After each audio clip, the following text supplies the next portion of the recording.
Asteroid City is directed by Wes Anderson and is written by him and Roman Coppola. The film stars Jason Schwartzman, Scarlett Johansson, Tom Hanks, and a ton of other cast members, and follows a writer on his world-famous fictional play about a grieving father who travels with his tech-obsessed family to a small rural asteroid city to compete in a junior stargazing event, only to have his worldview disrupted forever. Now, I'm not much of a viewer of Wes Anderson's work. I know his work, like The Grand Budapest Hotel.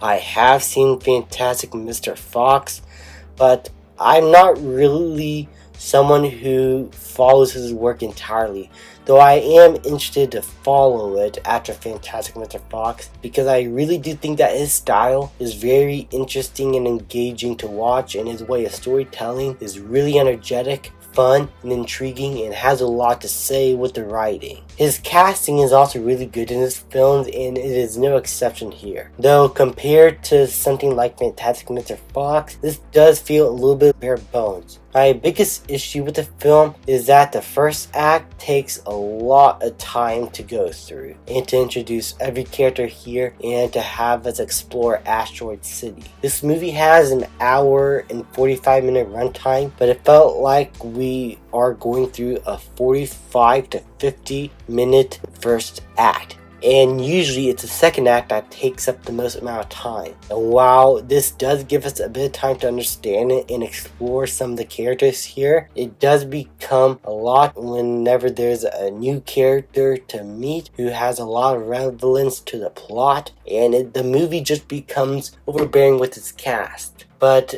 despite that, I still found a lot of enjoyment to be had with this film. Because despite there being a big cast, everyone does a really good job here. Even whenever there's a cameo role, a small role, or for a major role, everyone here is really fun to watch and keeps me engaged throughout the film. There's also a few themes here regarding worth and self-discovery and trying to figure out your place among the cosmos and your purpose that I found very engaging. But that is explored once we got to the second act, which the movie takes its sweet time to get to.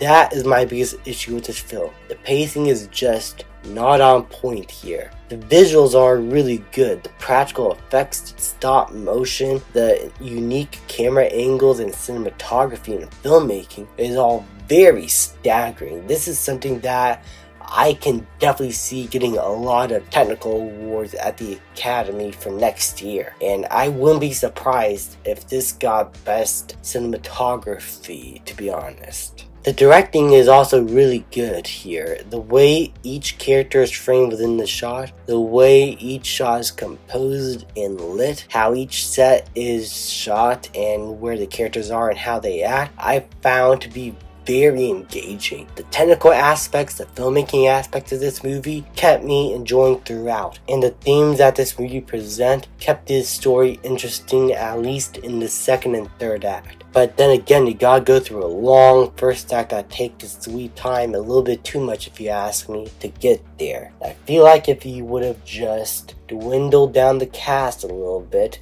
this movie would have been a lot more focused and the movie would have been a lot better. But overall, this is a fine movie. This is one that I can enjoy at times and that there is a lot to talk about, but I just don't see myself going back to this film ever again, at least for a while. But I do respect its ambition and for it to try to do something different while having great filmmaking in the process. I'm going to give Asteroid City a B-. Thank you guys so much for watching. Please like, subscribe, comment, and I will see you guys next time.